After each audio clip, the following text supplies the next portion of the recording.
Éternel, notre Dieu, notre Père, nous te bénissons et te rendons grâce. Je te dis merci Seigneur pour ces moments. Merci pour nos vies. Merci parce que tu as fait ce jour. Alléluia. Seigneur, merci parce que même le fait que je ne suis pas à la maison, je parviens à me connecter, je parviens à parler de ta parole. Seigneur, je prie que toi-même qui m'as appelé, vienne maintenant et mette ta parole dans ma bouche afin que ceux qui m'écoutent t'écoutent. Pas moi, mais toi, Seigneur, viens par ton esprit et manifeste-toi. Au nom puissant de Jésus-Christ de Nazareth, j'ai prié. Amen. Alors, bien-aimés, aujourd'hui, nous sommes arrivés au chapitre 8 de l'évangile de Jean, du verset 30 à 54. Alors, nous avons vu la semaine dernière où Jésus disait qu'il est la lumière du monde, bien-aimés. Il est venu pour nous éclairer, pour éclairer dans les ténèbres. Et il était écrit que les ténèbres ne peuvent pas le saisir. Alléluia. Bien-aimés, je voudrais continuer avec l'enseignement de Jésus, avec le thème « Tu connaîtras la vérité et la vérité t'affranchira ». C'est la vérité qui libère et le Fils est éternel, bien-aimé. Alléluia. Donc, l'évangile de Jean 8 est l'un des chapitres les plus intenses du Nouveau Testament, bien-aimé. Alors que Jésus parle, pendant que Jésus parle, beaucoup croient à lui. Juste avant ce chapitre, nous avions le chapitre 7 qui parlait de la fête des tabernacles.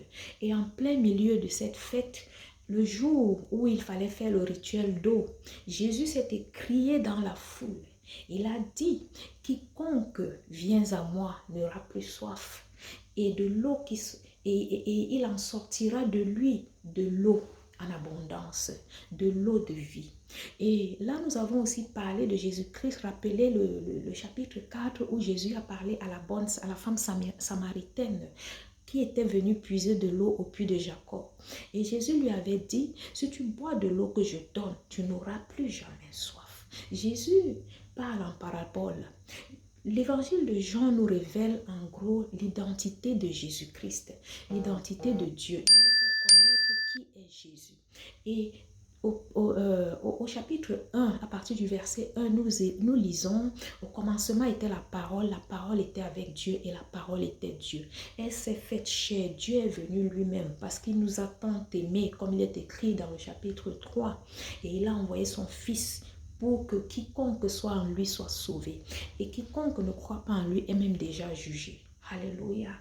Donc, bien aimé, Dieu est amour. Dieu nous aime tellement qu'il est venu pour nous montrer le chemin, pour nous libérer par sa grâce du péché et de la mort, afin que nous ayons la vie éternelle, comme il a dit à Nicodème, quand celui-ci lui a demandé que faire pour naître de nouveau. Est-ce qu'il faut rentrer dans le ventre de nos parents? Jésus lui a dit non, celui qui ne naît pas d'eau et d'esprit ne verra pas le royaume des cieux.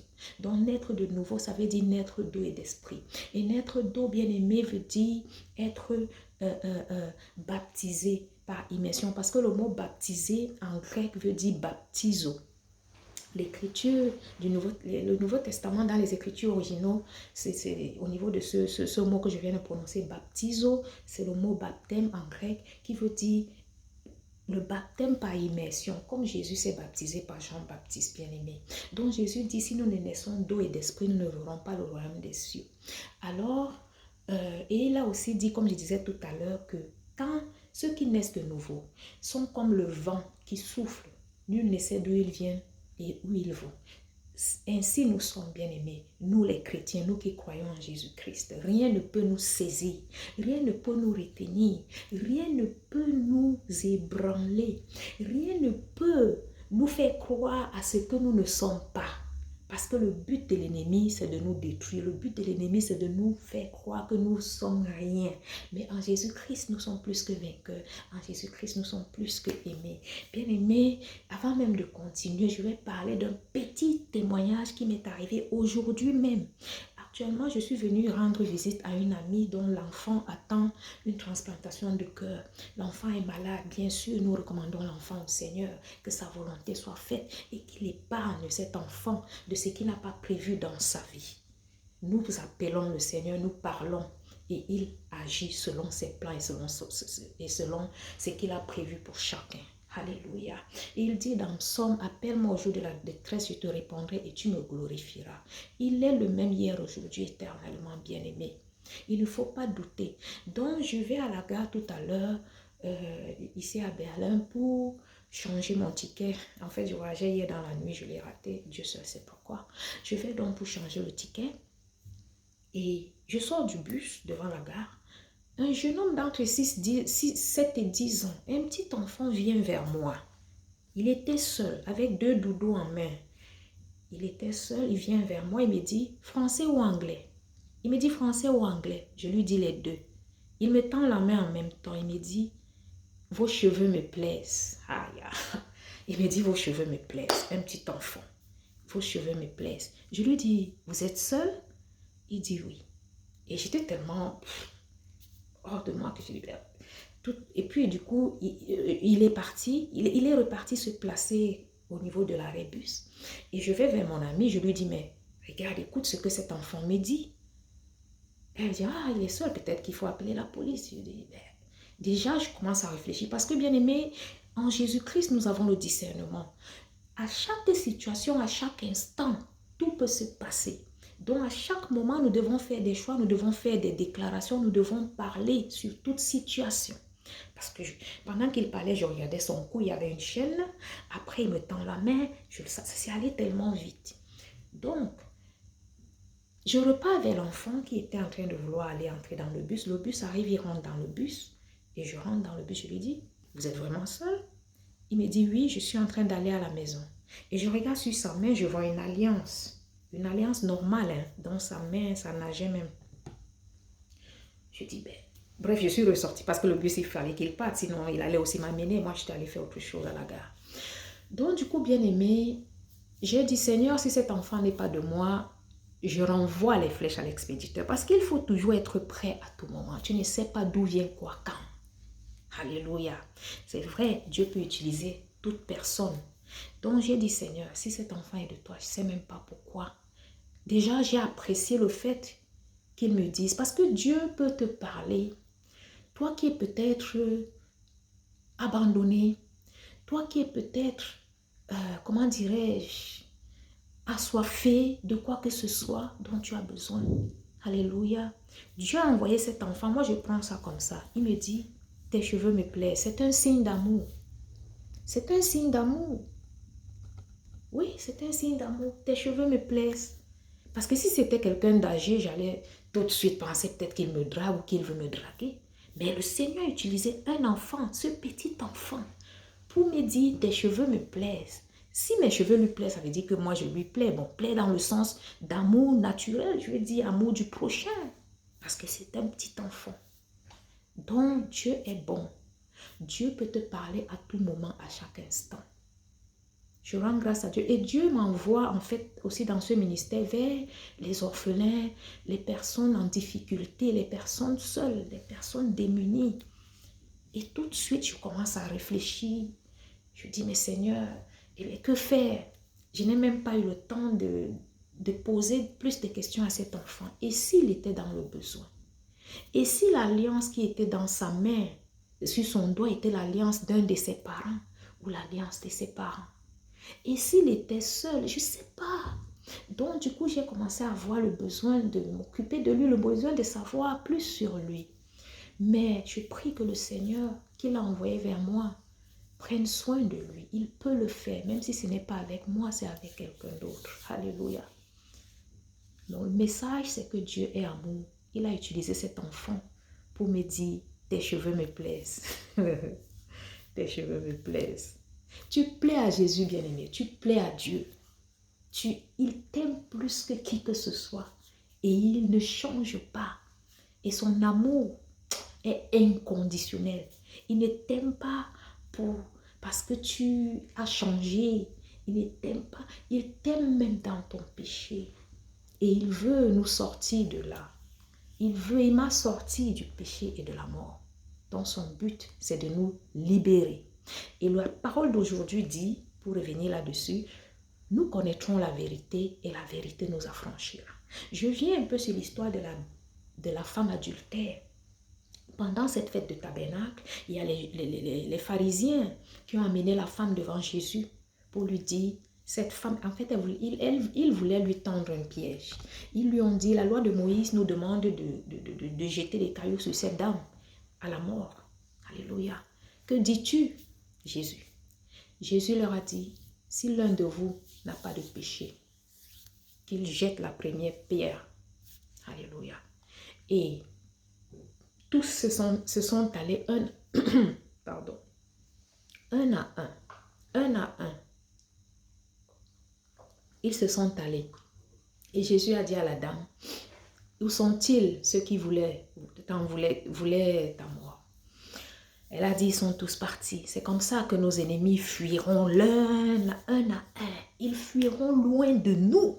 Nous sommes intouchables en Jésus-Christ. Ce n'est pas nous qui combattons, c'est Jésus qui combat. C'est Dieu qui combat nos combats. C'est comme ça que les ennemis de la femme adultère qui sont partis un à un parce qu'ils n'avaient plus rien à dire. Alléluia. C'est ainsi que nos ennemis nous quitteront un à un. Un à un. Donc, Jésus lui a dit, moi non plus, je ne te condamne pas. Il n'est pas venu pour nous condamner. Il est venu pour nous libérer. Et celui qui croit en lui est libre, est sauvé. Il n'est pas jugé. Mais celui qui ne croit pas en lui est sous la condamnation. Alléluia. Donc, il nous donne la possibilité d'être libre. Et cette femme qu'il a rencontrée, qui est venue vers lui, ses ennemis l'ont poussé vers lui, a été libérée. Nous connaîtrons la vérité et la vérité nous affranchira. Jésus-Christ est la vérité. Il dit dans Jean toujours qu'il est la vérité, le chemin et la vie. Il est la vérité, le chemin et la vie. Donc, du moment où nous sommes dans la présence de Dieu, du moment où Jésus-Christ est dans nos vies, nous avons la vérité. Nous connaissons la vérité. Il nous révèle les choses cachées.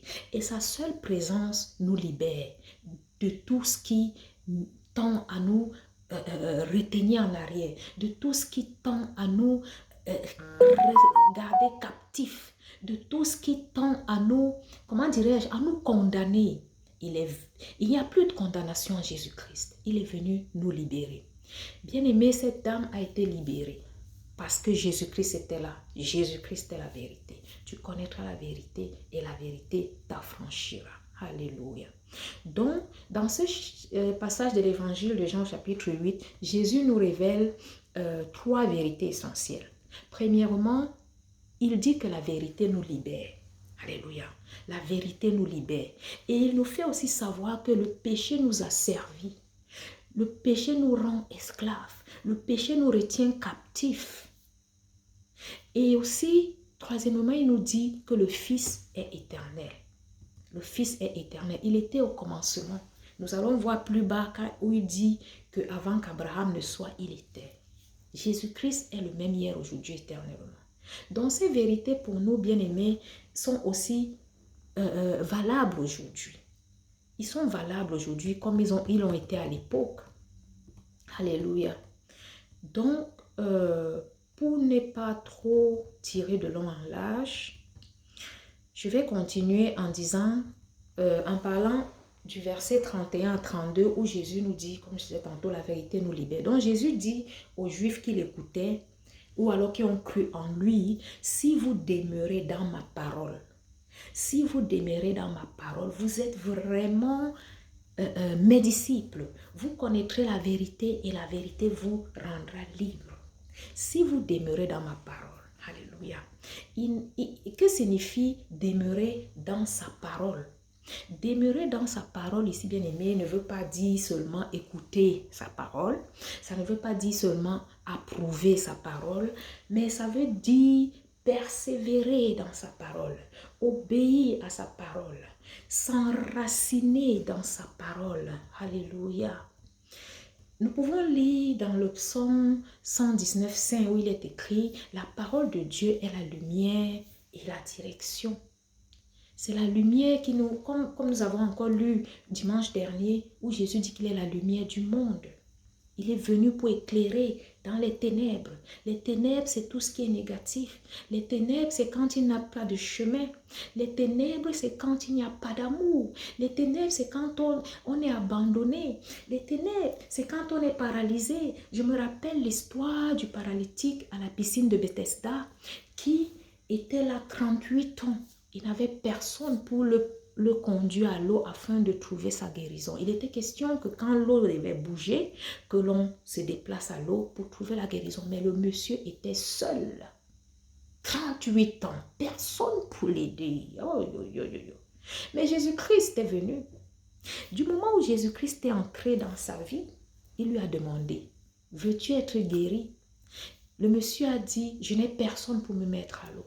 Mais Jésus, sa seule présence, sa seule présence a fait que le monsieur n'ait même pas besoin d'entrer dans l'eau pour guérir. Il a utilisé les voies miraculeuses pour que le monsieur guérisse. Les voies, comment dirais-je? Oh, c'est ce que Jésus peut faire. Jésus nous libère, comment dirais-je? Ses voies sont insondables. C'est un Dieu de miracles, bien-aimé. Donc, sa seule présence a mis le monsieur en mouvement, a guéri le monsieur tout de suite, après 38 ans. Donc, on connaîtra la vérité nous affranchira. On connaîtra Jésus-Christ qui est la vérité. Avec lui dans nos vies, nous sommes affranchis de tout ce qui est négatif, de tout ce qui nous mène à être déroutés, à être hors de notre destinée divine. Jésus-Christ peut le faire. Il l'a fait avec moi et il continue à le faire. Nous verrons plus, nous écouterons plus de mon histoire avec le temps. Il est capable. Il est capable. Sois juste avec lui, en esprit, en vérité. Il dit dans sa parole qu'il cherche des adorateurs, ceux qui le servent en esprit, en vérité. Restons scotchés sur Jésus. Il est le chemin, la vérité et la vie. Alléluia. Donc, Jacques 1, 22 nous demande de mettre la parole en pratique. Mettre la parole en pratique. Et nous pouvons lire dans Galates 5. C'est quoi les fruits de l'esprit? Comment vivre selon la volonté de Dieu? C'est écrit, bien-aimé. Et par la puissance du Saint-Esprit, nous parvenons. Du moment où nous disons, Seigneur, voici nos vies. Seigneur, voici ma vie. Je te donne ma vie. Fais d'elle ce que tu as prévu avant que je ne sois dans le ventre de ma mère. Psaume 139 dit que l'Éternel nous connaissait avant que nous ne soyons dans le ventre de nos parents. Donc, il nous connaît. Et Jérémie 29 nous dit que ses plans pour nous sont les meilleurs. Mais où sommes-nous? Avons-nous donné la possibilité à Dieu d'agir dans nos vies? Il ne force pas. Il est le plus libérateur qui soit. Alléluia. Il nous invite à l'inviter dans nos vies. Et seulement si nous l'invitons, il vient. Alléluia. Donc, nous devons mettre la parole en pratique. Et de quoi la vérité libère-t-elle? Nous connaîtrons la vérité et la vérité nous affranchira, nous libérera. De quoi nous libère-t-elle? Elle nous libère de la culpabilité, elle nous libère du mensonge, de la peur, du pouvoir du péché. Elle nous libère du pouvoir du péché. Je disais tantôt que à l'époque, je regardais la pornographie pour pouvoir être satisfaite, bien-aimée. Mais quand j'ai connu Jésus en 2005, j'ai décidé de marcher radicalement selon sa parole. Alléluia. Et c'est par la puissance de l'Esprit Saint que j'ai pu, comment dirais-je, mettre ça de côté. Que j'ai pu avoir des rapports sans cela. Et du coup, mon conjoint disait, ben attends, voilà, mon conjoint de l'époque, moi, j'avais plus besoin de ça, quoi. J'avais plus besoin de ça pour être satisfaite. C'est ce que l'Esprit Saint peut faire. C'est ce que la présence de Dieu peut faire dans nos vies. Donc, c'est lui-même qui nous lave. Il nous nettoie. Il nous nettoie. Et par sa force, il nous donne la capacité de marcher selon sa volonté. Par exemple, cette histoire de vidéo pour se satisfaire. Alléluia. Et parce que ces trucs nous rendent captifs. Il y a des choses qui nous rendent captifs, qui peuvent nous éloigner du mariage, de notre mariage, qui peuvent nous dérouter. Je connais un jeune homme, il était, oui, parce que nous allons voir même plus tard que le péché nous rend captifs, nous emprisonne. Et la vérité qui est Jésus-Christ nous libère. Le jeune homme, il était addict, je dirais, au film X, parce que si je prononce trop les pornos et tout ça, il était addict au film X. Et il avait eu la bourse pour ses études, bien-aimé. Mais tellement il était addict qu'il passait du temps, les nuits, à être sur ces trucs-là. sur ces films-là. Et il faisait aussi vraiment avec, comment dirais-je, il se masturbait, il faisait avec des films.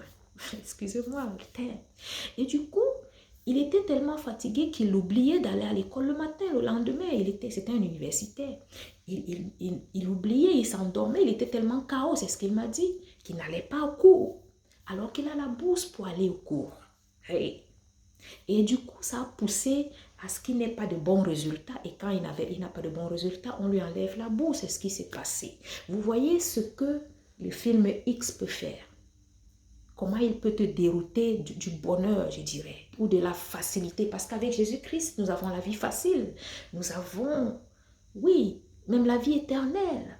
Nous vivons dans la sainteté sans forcément faire des choses, je ne sais pas, mais nous vivons.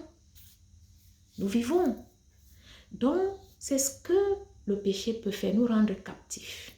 À l'instant de film X, par exemple.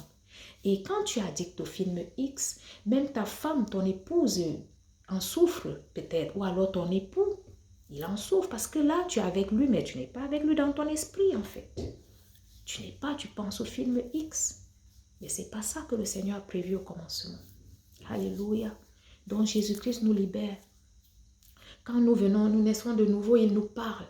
Et petit à petit, nous sommes libérés. Petit à petit, jusqu'à ce que tu te rendes compte que, tel truc, si j'étais addict à l'alcool, à tout ce qui est excès, tu te rends compte que tu deviens discipliné, pas par ta force, mais par la puissance de l'esprit. Alléluia. Donc, quiconque commet le péché est esclave du péché. Verset 34 de l'évangile de Jean, au chapitre 8, Jésus dit une vérité inconfortable ici. Alléluia. Jésus dit, celui qui commet le péché est esclave du péché. Ah oui. Et le péché n'est pas seulement une erreur, mais c'est une puissance qui enchaîne. Le péché rend captif. Le péché rend captif. Alléluia. Nous pouvons lire dans Romains 6 que l'esclave du péché est libéré par Jésus-Christ. Donc Jésus-Christ nous a libérés du péché en fait. Le méchant est pris dans les liens de son péché. Alléluia. Et nous étions morts dans nos offenses, nous étions morts dans nos péchés. Commençant même par le péché originaire depuis Adam et Ève, en passant par nos propres péchés. Alléluia. Mais Jésus-Christ, avec lui dans nos vies, nous sommes libérés. Tu connaîtras la vérité et la vérité t'affranchira. Avec Jésus-Christ, nous connaissons même la vérité sur nous-mêmes. De manière que quiconque te dit quoi que ce soit, que tu sais que ce n'est pas toi, ça te laisse à 37. Ça te laisse à 37. Parce que le but de l'ennemi, c'est de te renverser, c'est de t'attrister, c'est de te dire des paroles blessantes. Mais Jésus a dit que le témoignage de Dieu, pour lui, est plus important que le témoignage des hommes. Donc, bien-aimé, ne t'inquiète de rien. Jésus-Christ est la vérité. C'est Jésus-Christ qui te libère. Alléluia. Donc, bien-aimé, comme je disais tantôt, dans le péché, nous étions morts. Jésus nous montre que la vérité libère. Et libérer ici, ce n'est pas une libération politique ou je ne sais pas quoi. C'est une libération spirituelle. Jésus nous libère spirituellement. Et c'est quand nous sommes libérés spirituellement que nous voyons les effets physiquement, bien-aimés. Et la Bible dit dans l'évangile de Jean chapitre 8, verset 36, que si le Fils vous affranchit, vous êtes réellement affranchis. Vous êtes réellement affranchis. Il n'y a plus de condamnation. Nous avons lu dans le dimanche dernier, nous avons vu que à la mort de Jésus sur la croix, il y a eu les ténèbres pendant 3 heures de temps. Il y a eu des ténèbres pendant 3 heures de temps. Et Jésus-Christ qui est la lumière, par sa mort sur la croix, il est venu vaincre les ténèbres dans nos vies. Il est venu vaincre le péché dans nos vies. Il est venu nous libérer. Il est venu nous montrer le chemin. Il est la vérité. Et tant que nous le connaissons, comme nous le connaissons, nous sommes libérés des ténèbres, libérés de tout ce qui est noir, négatif. Alléluia. Et il remplace les ténèbres par ce qu'il est, par qui il est. Il est amour. Il est la paix. Il est la joie qui nous manque. Il est l'assurance des assurances, le docteur au-dessus de tous les docteurs. Rien ne lui est impossible. Il est le Dieu des miracles. Bien-aimés, la Bible nous dit que si le Fils nous a franchis, nous sommes réellement libres. Ce n'est pas la religion qui a franchi, ou la tradition, ou la discipline personnelle. De notre propre force, nous ne pouvons pas. La Bible dit que ce n'est ni par la force, ni par l'esprit, mais c'est par la puissance, ce n'est ni par la force, ni par la chair, ou ni par le sang, mais c'est par la puissance de Dieu, c'est par l'esprit de Dieu. Alléluia. Donc, c'est le Fils qui libère, c'est le Fils qui libère. Ce n'est pas la morale, ce n'est pas la discipline. C'est par lui, par l'Esprit Saint que nous avons la connaissance, que nous avons le discernement, que nous connaissons le bon du mal. Moïse a dit dans le désert au peuple de Dieu, par la parole de Dieu, je vous donne la vie et la mort, choisissez la vie. La vie, c'est Jésus-Christ. La vie, c'est tout ce qui est positif. La vie, bien-aimé, Jésus-Christ est la vie, le chemin et la vérité. Nous connaîtrons la vérité, nous connaîtrons Jésus-Christ et il nous affranchira. Alléluia. 2 Corinthiens 3, 17 nous fait savoir que là où l'Esprit est, où l'Esprit du Seigneur est, là est la liberté. Là est la liberté. Et Christ nous a libérés pour être libres, pour être réellement libres. Alléluia. Donc, dans l'évangile de Jean aussi, 8, 37 à 47, nous venons actuellement au niveau du conflit. Nous avons vu pendant tout le passage dans l'évangile de Jean que Jésus à chaque fois est confronté aux pharisiens. Jésus à chaque fois, les pharisiens lui en veulent.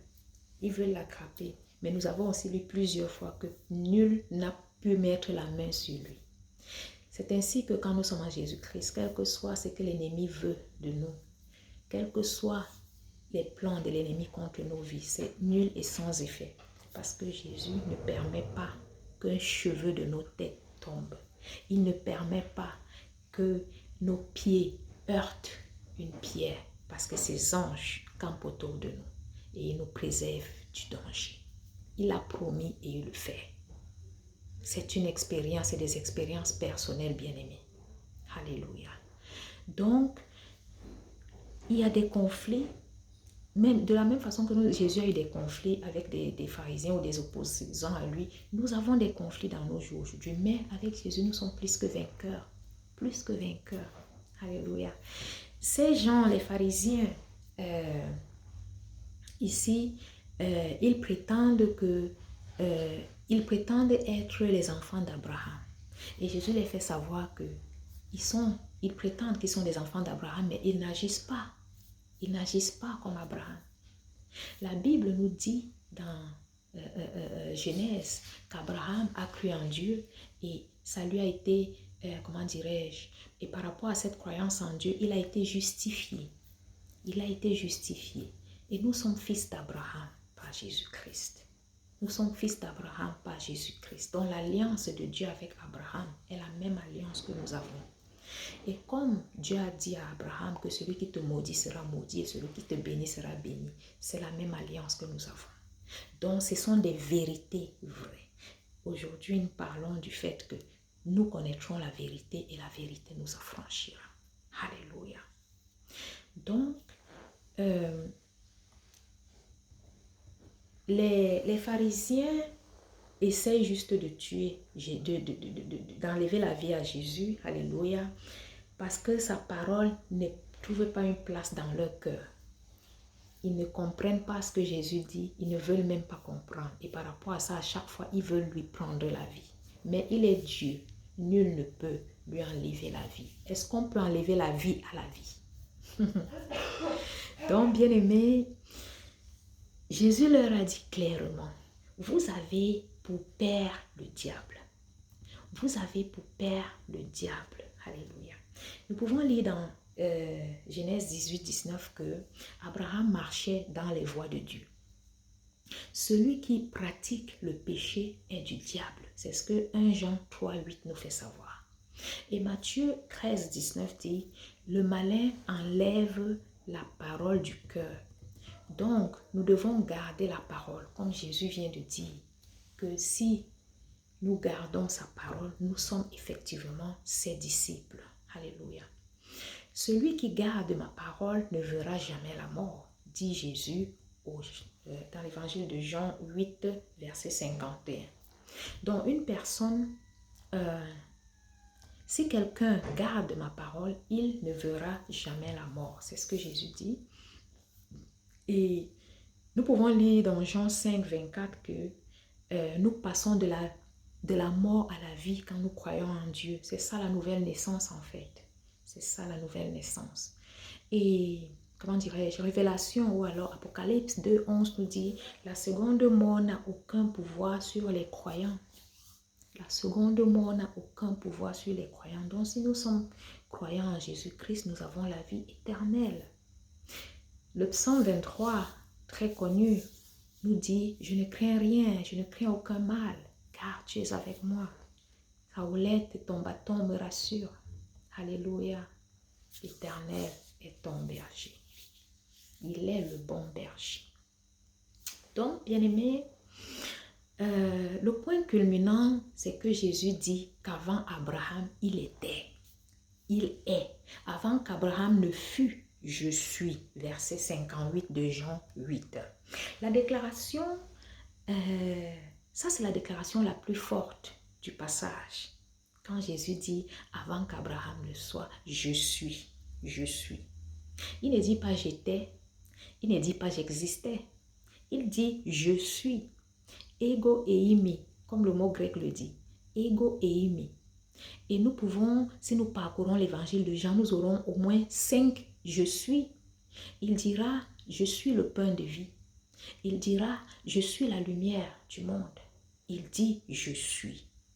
Oh, par rapport au thème d'aujourd'hui, nous connaîtrons la vérité et la vérité nous affranchirons. Je dirais, Jésus-Christ est la vérité. Donc, il peut dire, je suis la vérité. Il est. Il est. Donc, bien aimé, c'est une révélation directe. C'est une révélation directe de l'identité divine. Jésus nous révèle ici son identité. Jésus nous révèle son identité divine. Jésus-Christ est Dieu. Alléluia. Jésus-Christ est Dieu. Il dit dans Exode 3, 14 que je suis celui qui suis. Je suis. Il a dit du moment où il a envoyé Moïse en Égypte pour libérer son peuple. Moïse lui a dit, quand on me demandera qui m'envoie, qu'est-ce que je dirai? Il a répondu, je suis. Je suis. Donc c'est le nom de Dieu que Jésus répète ici. Il dit je suis. Une preuve que Jésus-Christ est Dieu. Nous avons Dieu le Père, le Fils et le Saint-Esprit, inséparables, une personne. Alléluia. On ne peut pas imaginer l'un sans l'autre. Je suis. Donc, il est le Messie de l'éternité. Il est avant toute chose. Au commencement était la parole était avec Dieu et la parole était Dieu. Elle s'est faite chair, elle est venue parmi les siens. Plusieurs ne l'ont pas accueilli, mais ceux qui l'ont accueilli sont enfants de Dieu. Alléluia, ne sont pas jugés, sont sauvés. Mais ceux qui ne l'ont rejeté sont déjà jugés. Alléluia, bien-aimés. Donc Jésus-Christ est le même, hier, aujourd'hui et éternellement. Nous venons d'écouter, de lire où Jésus dit, avant qu'Abraham ne fût, je suis. Il était déjà, il était Dieu, il est Dieu. Alléluia. Donc, imaginons la réaction des Juifs. La réaction, ils ont, comme on dit, ramassé des pierres. Ils ont ramassé des pierres pour le lapider. Car ils ne comprennent pas. Ils ne comprennent pas que Jésus révèle ou revendique être Dieu. Alléluia. Donc, il dit, je suis. Je suis. Il est le chemin, la vérité et la vie. Il est le début et la fin, le commencement et la fin. Il est l'agneau de Dieu. le lion de la tribu de Juda. Il est celui qui combat nos combats, comme il le dit dans Exode 14, 14. Je combattrai vos combats et vous reposez-vous. C'est ce qu'on a en Jésus-Christ. Quand il y a une situation, on ne s'inquiète pas. Oui, on prie. Oui, on cherche des solutions, mais on cherche des solutions avec celui qui est la solution, Jésus-Christ, le commencement et la fin, le créateur de toutes choses, bien-aimés. Alléluia. Donc, pour conclure, nous allons nous baser sur 3 vérités pour aujourd'hui. Donc, l'évangile de Jean au chapitre 8 du verset 30 au 54 nous rappelle ou alors nous appelle à des décisions, à prendre des décisions. Premièrement, pour aujourd'hui par exemple, l'évangile de Jean nous appelle à demeurer dans sa parole, car Dieu dit, si vous demeurez dans ma parole, vous êtes vraiment mes disciples. Et nous connaîtrons la vérité et la vérité nous affranchira. Donc la vérité ici n'est pas relative. Elle est une personne, elle est Jésus-Christ. Et nous devons, bien aimés, nous laisser le Fils nous libérer. Nous devons vouloir que la vérité nous libère. Nous devons vouloir que Jésus rentre dans nos vies, car il ne nous force pas. Il dit, je frappe à la porte, quiconque entend ma voix, ouvre, j'entrerai et souperai avec lui. Jésus parle en parabole. Ça veut dire qu'il entrera et prendra place dans nos vies. Il régnera dans nos vies. Et si Jésus-Christ, qui est Dieu, règne dans nos vies, qui peut régner d'autre? Qui peut le déplacer? Qui peut le détrôner? Personne et rien. Donc c'est lui qui nous donne la force, qui nous donne son esprit pour pouvoir discerner, pour pouvoir marcher sur le chemin de la vérité et de la vie, pour pouvoir rentrer dans la destinée qu'il a prévue pour nos bien-aimés. Donc, si Jésus nous libère, nous serons réellement libres. Aucun péché n'est plus fort que sa croix. Aucun péché, rien, quel que soit ce que tu étais, quel que soit ce que tu avais fait. Du moment où Jésus-Christ, par la grâce de Dieu, par sa grâce, vient se présenter à nous d'une manière quelconque, ça peut être par une parole, par quelqu'un ou qui que ce soit, ou personnellement, nous devons lui ouvrir notre cœur, lui ouvrir la porte de notre vie, afin qu'il entre pour nous guider, nous laver, nous parler, nous emmener dans la destinée divine qu'il a prévue pour nous, selon Jérémie 29, du verset 11 à 13. Bien-aimés, aucun péché n'est plus fort que la croix de Jésus. Moi, j'ai péché, je pêche même encore, probablement, mais il y a des péchés de nos jours où, même si c'est comment, ce n'est plus mon partage. Il y a des péchés où même si c'est quoi, ce n'est plus mon partage. Et c'est ce que le Saint-Esprit peut faire. Il t'amène d'étape à étape. Il t'amène de niveau à niveau. Jusqu'à ce que tu arrives à la sainteté qu'est Jésus-Christ. Il dit, tel il est, tel nous sommes. Mais il faut s'accrocher, il faut vouloir. Alléluia. Il faut être toujours à ses pieds. Parce que si nous sommes éloignés, il ne peut pas agir. Alléluia. Donc, nous devons confesser, troisièmement, Jésus comme le je suis. Jésus-Christ est je suis. Je suis, c'est Dieu. Et il est le Fils éternel en même temps, car la Bible dit qu'il est assis à la droite du Père. Il est assis à la droite du Père et il intercède pour nous. Il nous aime tellement. Il intercède pour nous. Alléluia. Il n'est pas seulement un maître ou un prophète, il est Dieu lui-même qui sauve. Il est Dieu lui-même qui sauve. Alléluia, gloire à Jésus. Bien-aimés, je suis arrivée au thème de la prédication d'aujourd'hui.